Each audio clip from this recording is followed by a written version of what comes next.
안녕하세요. 세정입니다. 오늘은 제가 영성적인 삶의 5가지 요소에 대해서 설명드리겠습니다. 제 채널이 마음공부 채널인데요. 마음공부라는 것은 우리의 삶의 일부에 해당하는 것이죠.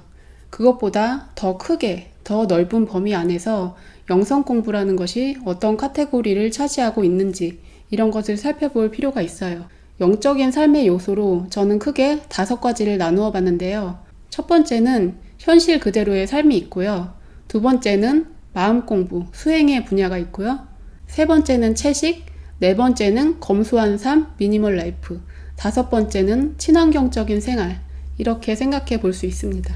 옛날에는 사람들이 수행한다고 하면 산에 올라가서 수행을 했는데 지금은 현실 속에서 삶 속에서 누구나 영성을 추구할 수가 있거든요.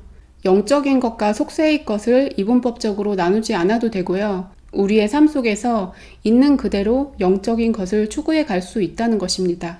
첫 번째로 우리의 삶을 살펴본다면 사람들은 사회 속에서 살아가면서 서로를 도우면서 살아가게 돼 있어요. 사람 인자를 보면 서로 기대고 있는 모양이죠. 우리가 현실 속에서 살아가면서 나 개인의 삶도 중요하지만 내가 이 사회에서 다른 사람들에게 어떻게 기여하고 있는가를 살펴볼 필요가 있습니다. 다른 사람에게 기여를 한다고 해서 반드시 많은 선행과 기부를 하라 그런 뜻만은 아니고요. 자기 직업을 가지고 살아간다는 것이 곧 나의 사회에 대한 기여이고 봉사가 되는 것이에요.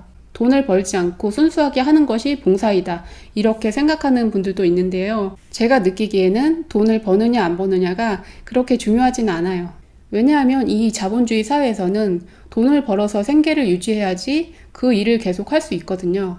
그래서 이 사람은 이 일을 해서 돈을 벌고 또 이 사람은 이 일을 해서 돈을 벌고 그렇게 해서 각자 생계를 유지하면서 각자 필요한 서비스를 제공하게 되는 거잖아요. 음식점을 하는 사람은 음식을 제공하고 학원을 하는 사람은 교육 서비스를 제공하고 다양하게 자기가 할 수 있는 방면에서 누구나 봉사를 하고 살아가는 것이죠. 다만 직업 생활 안에서 어떤 마음으로 살아가는지가 중요하죠. 단지 돈을 벌기 위해서 이 일을 한다.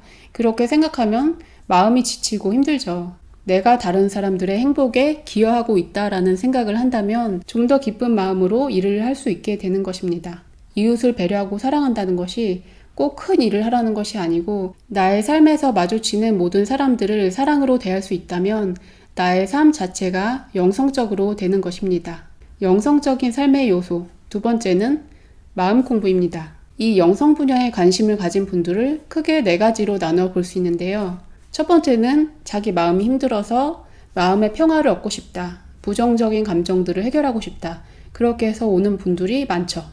그리고 두 번째는 시크릿, 끌어당김의 법칙, 풍요로운 삶 이런 것들을 추구하는 분들 계시고요. 세 번째는 좀 더 심오하게 깨달음과 해탈을 바라는 분들이 계세요. 그냥 지구에 태어나는 게 불편해서 해탈하고 싶다. 더 이상은 윤회하고 싶지 않다. 그런 분들은 명상이라든지 단전호흡이라든지 직접적인 수행에 관심이 많으시고요. 네 번째로는 신비체험에 관심을 가진 분들이 계세요. 유체이탈을 한다든지 외계인과 대화를 한다든지 그런 부분에 관심을 가진 분들이 계세요.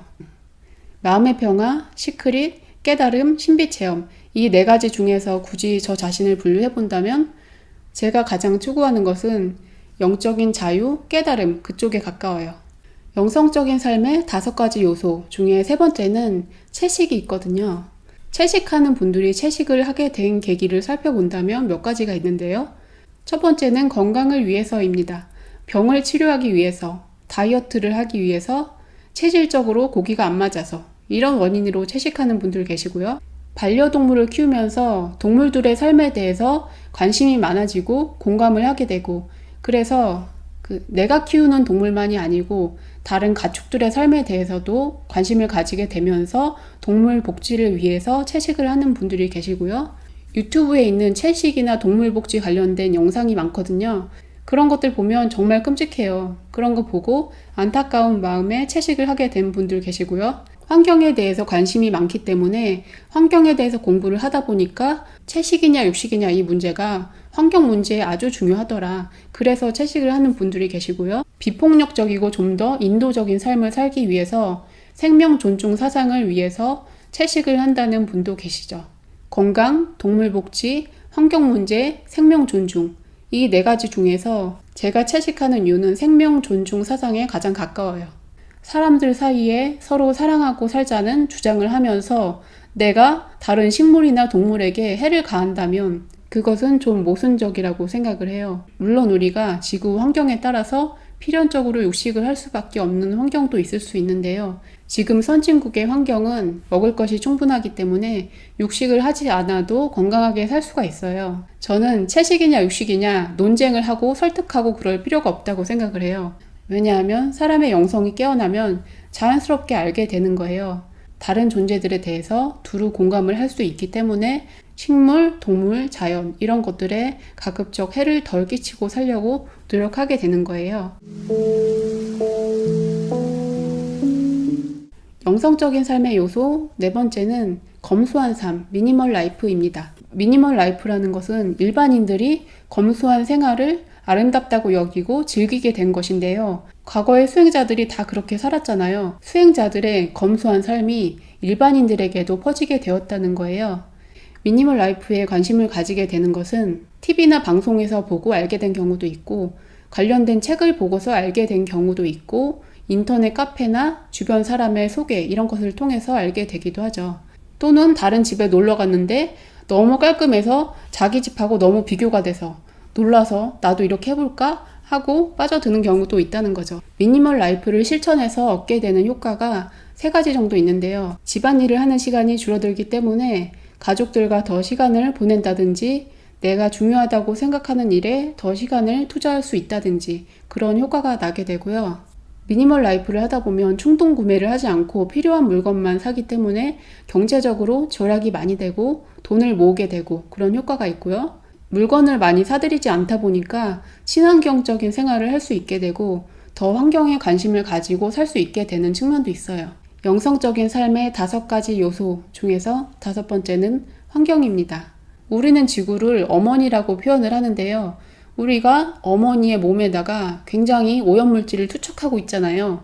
가장 큰 원인은 인구가 늘어서 그렇죠. 우리가 식량 생산을 많이 하고 의학이 발전해서 수명이 늘고 지금은 딱히 큰 전쟁이 있는 것도 아니고 이런 상황 속에서 인구가 급증하게 된 것이죠. 지금 70억 명이 넘는 인구가 살아가고 있는데요. 가난한 나라들에 비해서 선진국의 국민들이 한 사람당 자원을 많이 소비하고 오염물질도 많이 만들어내고 그런 삶을 살아가고 있어요. 그런데 우리는 쭉 이렇게 살아오다 보니까 이게 너무 당연한 줄 아는 거죠. 우리가 매일 샤워하는 것을 당연하게 생각을 하는데 어떤 나라에서는 마실 물도 없다는 거죠. 우리가 청바지 한 벌을 만드는데도 물이 7,000리터가 소비가 되고 수질 오염을 일으키고 그 청바지를 만드는 게 코튼이죠. 인도에서 모카를 키우는데 농약을 얼마나 많이 뿌리는지 그 제초제의 영향으로 인도 시골 마을에 기형아가 그렇게 많다고 해요. 가끔씩 뉴스에 해외 토픽으로 인도에 이런 기형아가 태어났다 그런 내용들이 나오는데 그게 신비현상이 아니고 땅이 오염돼서 그런 일이 일어나는 거예요.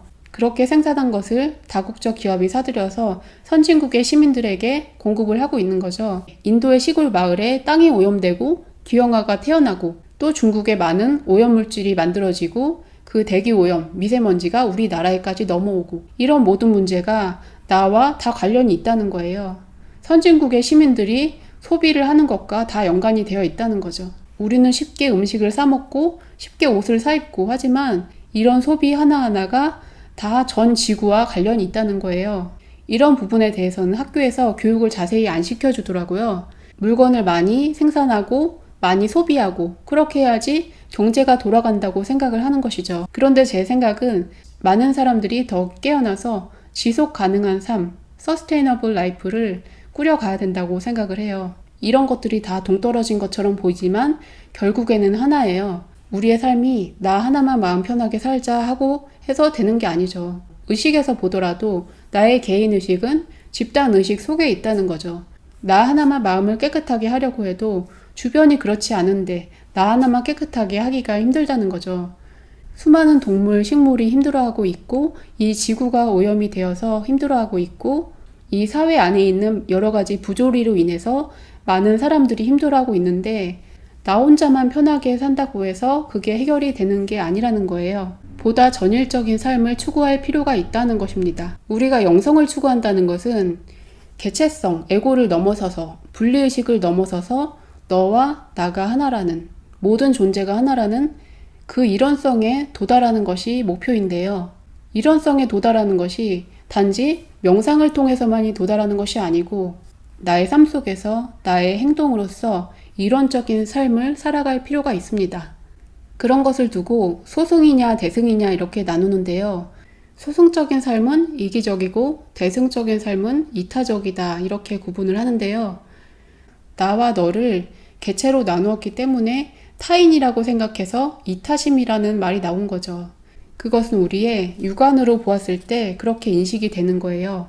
이 눈으로 본다면 분명히 나와 너는 다른 존재이기 때문에 다른 사람, 다른 존재를 배려한다는 것을 이타적이라고 말하는 거예요. 그런데 우리가 영적인 삶을 추구하고 내면의 진정한 신성을 알게 된다면 나와 너가 둘이 아니고 하나라는 것을 알게 되는 거예요. 그렇게 생각한다면 이기심, 이타심 이런 구분이 없어지는 것이죠. 내가 다른 존재를 배려한다는 것이 내가 특별히 마음을 내서 그렇게 하는 것이 아니고 나와 다른 존재들이 하나라는 것을 가슴에서 느낄 수가 있기 때문에 자연스럽게 그런 행동이 나오게 된다는 거예요. 제가 말한 이 5가지 분야에서 어떤 사람은 1가지, 2가지, 3가지에 관심이 있을 수도 있죠. 어떤 분야를 먼저 시작을 하든지 결국에는 점점 더 근원에 가까워지는 것 같아요. 제일 먼저 영성에 관심을 가지고 시작한 분, 채식에 관심을 갖고 시작한 분, 미니멀 라이프 관심을 갖고 시작한 분, 여러 가지 경우가 있겠지만 결국에는 하나로 모여진다는 거예요. 뭐로 가도 서울로 가면 된다 그런 말처럼 어디서 시작을 했든지 점점 더 관심을 가지고 공부가 깊어지게 되면 결국에는 하나의 진실에 닿게 된다는 것이에요. 즉 너와 나는 하나이다. 우리는 서로를 배려하고 돕고 살아야 된다. 이것을 알게 된다는 것입니다. 제 채널에 들어오시는 분들은 주로 마음 공부에 관심을 가진 분들인데요. 그 중에서도 부정적인 감정 없애기 여기 관심 가진 분들 계시고 또는 시크릿에 관심 가진 분들도 계실 거고 유체이탈에 관심을 가지기도 할 것이고 마음 공부 위주로 관심을 가진 분들이 생각할 때는 제가 얘기하는 다른 주제들이 좀 뜬금없다고 여겨질 수도 있어요. 미니멀 라이프 안 해도 되잖아. 채식 안 해도 되잖아. 환경 신경 안 써도 되잖아. 그냥 내 마음만 고요하면 되잖아. 그렇게 생각하는 분들 계실 수도 있겠지만 저는 어떻게 시작하셔도 괜찮다고 생각을 해요. 하지만 이 공부가 점점 깊어지게 된다면 결국에는 나 외에 다른 존재들을 배려하고 이 지구를 배려하고 그런 삶을 살게 된다는 것을 알려드리고 싶습니다. 미니멀 라이프에 관심이 생겨서 시작을 했는데 이것을 하게 되면서 자기 마음이 고요해지고 명상이나 마음 공부에 관심을 갖게 됐다. 그런 분들도 많이 계시고요. 채식에 관심을 갖게 돼서 시작을 했는데 또 영성에 관심을 가지게 돼서 이쪽으로 왔다. 이런 분도 계시고요. 그래서 이 분야들이 다 교집합을 가지고 있어요. 채식하면서 미니멀 하는 분, 미니멀 하면서 영성하는 분, 영성하면서 채식하는 분, 미니멀 하면서 환경보호하는 분, 환경보호하면서 채식하는 분. 이런 분야가 말하자면 한 통속이라는 거죠. 인간의 의식이 진화하는 단계를 나타내는 학문들이 있는데요. 예를 들면 스파이럴 다이나믹스라는 분야가 있어요. 인간의 의식이 오렌지 컬러 단계에서는 자신의 사회적인 능력, 성공 이런 것을 지향하는데요. 오렌지를 넘어서 그린 단계가 되면 환경 문제라든지 동물 복지 문제라든지 사회의 부조리를 해결하는 문제라든지 이런 부분에 관심을 갖고 살아가게 된다고 해요. 그린 단계를 넘어서서 옐로우 단계가 되면 옐로우 단계에서는 단지 가슴의 것만으로 해결되는 게 아니다. 시스템을 구축해서 이 인간 사회의 문제들, 지구상의 문제들을 해결해 가야 된다는 그런 단계에 가게 된다는 거죠. 옐로우 단계를 넘어서면 털콰이즈, 청록색 단계인데요. 그 단계가 최상의 단계예요. 털콰이즈 단계에 가면 순수한 초월적인 의식 단계에 이르게 된다는 거예요. 지금까지 얘기한 마음 공부니 채식이니 미니멀이니 환경이니 이런 거 다 관심이 없지만 그냥 생활 속에서 살아가는 사람이지만 굉장히 영성적인 삶을 살고 계시는 분도 계세요. 다른 사람한테 피해 안 주고 정말 정직하게 살고 있는 분들이 계신 거죠. 사람들이 열심히 신앙을 가지고 기도를 많이 하고 이래야지 천국에 간다고 생각하는 경우가 있는데요. 그런 것을 하지 않아도 그 사람의 삶 자체가 거룩하고 성스러울 수도 있다는 거예요. 우리는 그런 면에 대해서도 생각해 볼 필요가 있어요. 마음 공부를 하는 분들은 이 5가지 요소에 대해서 두루 살펴볼 필요가 있습니다. 내가 이건 좀 부족하지 않은가 돌아볼 필요가 있는 거죠. 내가 마음 닦는 것은 혼자서 열심히 하지만 인간관계에서 다른 사람을 배려해 주는 것은 잘 못하고 있는 것 같다. 이런 것을 생각해 볼 필요도 있고요. 내가 마음의 평화를 추구하지만 내가 쇼핑을 즐기고 물건을 많이 사들이는 것이 이 지구에게 부담을 주고 있는 것 같다. 이런 것을 살펴볼 필요도 있는 거예요. 영성적인 삶의 5가지 요소 다시 살펴보면요. 첫 번째는 현실 속에서 자기 직업 속에서 선한 삶을 살아가는 것이고요. 두 번째는 마음 공부를 하고 수행을 하는 것이 있고요. 세 번째는 채식을 하고 다른 생명을 존중하는 것. 네 번째는 검소하고 정돈된 삶을 사는 것. 5번째는 지구를 생각하고 친환경적인 삶을 사는 것. 이렇게 5가지가 있어요. 이런 여러 가지 카테고리 안에서 나는 어떤 위치에 있고 어떤 삶을 살아가고 있는지 살펴보시고 점검해 보셨으면 좋겠습니다. 오늘은 여기까지 하겠습니다. 행복한 하루 보내세요. 감사합니다.